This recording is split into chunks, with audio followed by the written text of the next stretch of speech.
Então, pessoal, vamos lá. Rapidinho, a aula está bem pequena. É só uma complementação e uma reafirmação do que foi discutido na sessão agora, na discussão. Então, bloqueio caudal, né? É a técnica em pediatria, a técnica regional mais utilizada. Por isso, todos os anestesistas que estão habituados a fazer anestesia para cirurgia pediátrica sabem fazer muito bem. A taxa de sucesso chega a 98%. Acho que a raquianestesia feita por RGO deve chegar a 30%, né? Ou 40% no máximo. A curva de aprendizagem é de 32 bloqueios. Com 32 tubações, a gente não chegou ainda na proficiência na laringoscopia. Então, assim, é muito rápido a curva de aprendizagem. Segurança. De 158 mil casos nesse estudo, que esse estudo cita, não teve nenhum dano permanente. E a possibilidade de uso na peridural caudal compreende uma grande variedade de procedimentos. Bom, bloqueio versus anestesia geral. A questão aqui, mais do que decidir entre outros, é aquela discussão que a gente teve em relação a fazer o bloqueio e manter sob sedação ou sob anestesia geral, né? A anestesia geral, principalmente para crianças neonatos e infantos, né, que é até 1 ano, o desenvolvimento neurológico ainda existe um certo grau de desenvolvimento neurológico, e o ideal seria você evitar alguns anestésicos gerais, até mesmo na laboratório tem algumas coisas falando contra, de apoptose, de neurônio. Então, só haveria benefício do bloqueio em relação à anestesia geral se você não fizesse o bloqueio mais anestesia geral, obviamente. Mas existe autor que defende que só o fato de você fazer o bloqueio, você diminui a dose dos anestésicos gerais. Isso poderia ter algum benefício. Questionável. Certo? Bom, bloqueio caudal vezes bloqueio de nervo periférico. Eu acabei de mostrar para vocês que a curva de aprendizagem compreende 32 procedimentos, 32 bloqueios. Imagina quantos bloqueios vocês têm que fazer para ficar proficiente em cada bloqueio de nervo periférico que você vai fazer. Então, só isso aí já é uma balança que tem de bloqueio caudal. Né? A facilidade de ter conhecimento geral, quem já rodou e quem vai rodar vai ver que é um bloqueio bem tranquilo de fazer. Porém, a vantagem do bloqueio de nervo periférico seria a analgesia restrita ao sítio cirúrgico. Você consegue restringir mais ao sítio cirúrgico. Bom, bloqueio caudal vezes peridural lombar. Eu fiz a pergunta na hora da discussão e não complementei a resposta. Muita coisa. Na realidade, o que esse autor defende é que a técnica caudal ela é inadequada para a cirurgia acima do umbigo. Certo? Então, se a cirurgia for acima do umbigo, o ideal é fazer a peridural lombar e não a caudal. Tá bom? Esse trabalho aqui mostrou que bloqueios feitos com 1,5 ml por quilo, olha só, 1,5 ml por quilo. A gente conversou e discutiu que no milho ele fala que para evitar fazer mais de 1 ml por quilo. Né? Em crianças de 1 a 3 anos, você só consegue chegar em T12 em 25% dos casos. Certo? Então, bloqueio caudal se resume a cirurgias perineais, no máximo abdômen baixo. Certo? Bom, a técnica, vocês devem ter dado uma olhada, né? O triângulo equilátero entre as espinhas postos superiores e o hiato sacral. Você vai formar um triângulo equilátero e sendo que esse vértice aqui é o ápice do hiato. Então, você vai entrar, varia, tem gente que entra, joga com ângulo 45 ou ângulos menores, isso vai variar um pouco da literatura. Bom, anatomia, a gente repetiu, falou na sessão clínica passada, menor do que 1 ano, a medula espinhal acaba em L3 e o saco dural em S4, por isso que é tão superficial, assim, o bloqueio caudal. Crianças acima de 1 ano, a medula espinhal já está mais ou menos no nível do adulto, de L1 a L2, e o saco dural sobe lá para S2. Bom, outro detalhe em relação ao bloqueio caudal é que crianças menores de 4 anos têm menos gordura epidural, facilitando a dispersão do anestésico, tornando a sua anestesia mais adequada. Acima de 20 quilos, é muito difícil você conseguir uma dispersão torácica adequada. E esse autor defende que para cima de 25 quilos você não faça o bloqueio caudal, justamente pela essa dificuldade de dispersão do anestésico. Bom, como a gente até disse, né, e o trabalho que eu vou citar mais na frente ele nem cita isso, a repressão hemodinâmica é muito baixa, tanto pelo baixo tônus simpático, quanto pelo pequeno pulmão venoso. Bom, e qual o material? Não sei qual o sentimento de quem roda no SEIB, e esse era o meu sentimento na época que eu fiz a residência que a gente fazia, tinha muito volume de pediatria. A gente acha que é meio estranho fazer bloqueio caudal com aquela agulhinha, que seja 25/7, que é a cinza, né? Ou a 30/8, né? Que é a verdinha, aqui do lado. Né? A verdinha tem um calibre de 21 gauge. E a cinza tem um calibre de 22 gauge. Certo? O ideal, esse autor fala, que se faça com calibres menores do que 25, ou seja, eu nem... Assim, agulha de insulina, né? A insulina aqui é 26, certo? É muito complicado defender isso, certo? Porque a sensibilidade é perdida.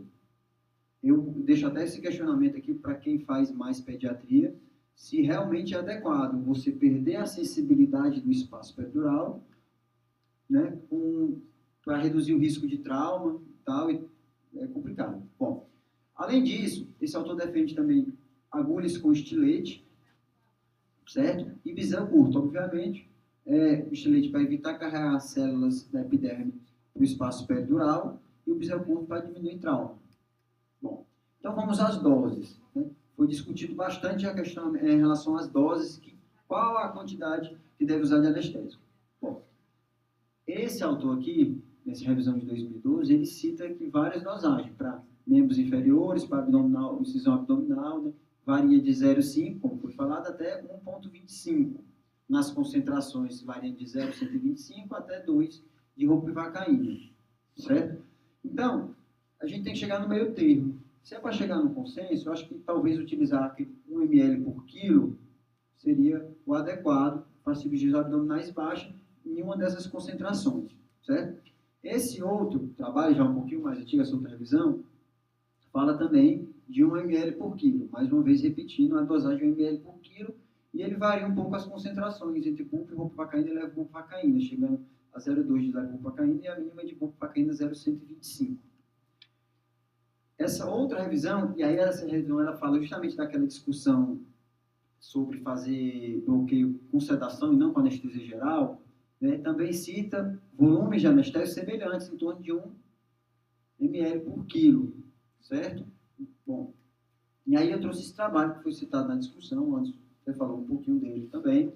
Ele avaliou 30 crianças e separou em 2 grupos. Um é baixo volume e alta concentração, e alto volume e baixa concentração. Né? O primeiro grupo de baixo volume e alta concentração, com ropivacaína 0,375, meio ml por quilo. Coincidentemente, quase a mesma dosagem no caso clínico de hoje. E o grupo de alto volume e baixa concentração, ropivacaína de 0,1% com 1,8 ml por quilo, sendo que tinha dose teto de 25 ml. Tá bom? Olha o que aconteceu. É de se esperar que o tempo de analgesia da ropivacaína menos concentrada seja menor. É o que a gente intuitivamente poderia argumentar. Mas não. Alto volume e baixa concentração, o tempo até o primeiro analgésico foi de 952 minutos. Enquanto que o de baixo volume e alta concentração foi menos da metade. Então, vale a pena fazer um volume maior com menor concentração, segundo esse trabalho. Além disso, o medo que o Renato teve na hora da discussão de bloqueio motor foi maior na ropivacaína 3,75%. Então, assim, esse trabalho, com esse N pequeno, ele nos direciona a fazer mais volume e menor concentração. Certo? Bom, essa é uma outra tabela, eu não vou discutir muito, é uma tabela do meu preceptor lá de Brasília, João Barbosa. Não existe uma publicação. Eu trouxe, depois vocês pegam comigo, que ele, em vez de fazer por quilo de peso, ele faz a dose por metâmero. Certo? E uma dose para cada idade. Talvez seja o caso de, às vezes, dar uma estudada nesse aspecto aí, nessa tabela. Tá bom? Bom, então as doses. A gente podia chegar a um consenso em torno de 1 ml por quilo, na concentração de até 0,2%. Né? Bom, dose teste varia de 0,5 a 1 micrograma por quilo, e o autor defende que em menores de 6 meses, certo? Que seja feita uma diluição, uma epinefrina mais diluída. A gente sabe que 1 para 200 mil é 5 microgramas por quilo. Desculpa, 5 microgramas por ml. Em ser menor de 6 meses, fazer uma concentração, uma solução de 2,5 microgramas por ml. E a anestésia era 1 a 0,2 ml por quilo. Agora, é tão pouco que a gente usa, às vezes, nos pacientes menores, em neonatos e até 1 ano de idade, que fica questionável, difícil fazer a dose teste. Porque a dose teste vai dar quase o volume, às vezes, do anestésico total, certo? Além disso, esse autor de baixo, Silvani, que naquela revisão de 2006, fala que a especificidade é muito baixa, certo? Porém, ele também traz uma outra revisão de 2015, já do ano passado, ele traz aqui um caso em que a injeção intravascular levou a uma alteração do segmento ST.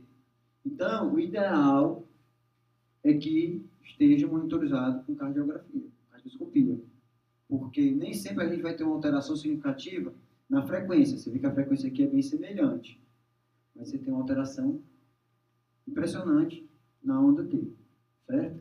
Então, o ideal é que esteja monitorizado com cardioscopia. Bom, adjuvantes. Quem não faz anestesia para cirurgia pediátrica com muita rotina, eu até desaconselho o uso, porque o ideal é que tenha um serviço que faça de rotina os adjuvantes para poder avaliar melhor. Certo? Vocês vão ver na aula de introdução à anestesia que uma das coisas é você monitorizar o que você está fazendo, os resultados. Então, se você não tem como monitorizar os resultados, você não vai saber se ele está sendo adequado ou não à sua conduta. Mas, esse autor sugere que a clonidina seja feita de 1 a 2 microgramas por quilo, pode prolongar até 4 horas o bloqueio, e não fazer em pacientes com risco de apneia. Portanto, não é recomendado em pacientes menores de 3 meses. A morfina varia de autor para autor, mas tem autor que defende 33, esse número tinha 33, não sei se foi digitação, até 50 microgramas por quilo, e um outro autor que defende dose maior, de 75 a 100 microgramas por quilo. O que foi feito no caso foi 20, né? Então, está até um pouquinho abaixo da dose. Lembrar que sempre indicar em pacientes que vão fazer sondagem vesical de temora. Monitorizar o paciente por 12 horas pelo menos e sempre pesar o risco e o benefício. Certo? O risco de uma depressão respiratória e tudo mais. Bom, falando em adjuvantes, saiu esse trabalho também da ketamina. 2011, que em doses de 0,25 a 0,5 aumentaram o tempo de analgesia. Porém, ainda existe um risco de neurotoxicidade da ketamina. Então, o uso de rotina ainda não é aconselhado, principalmente em crianças, certo? Esse trabalho foi em crianças, certo? Mas de rotina não é para fazer. Aqui a gente tem complicações de bloqueio caudal.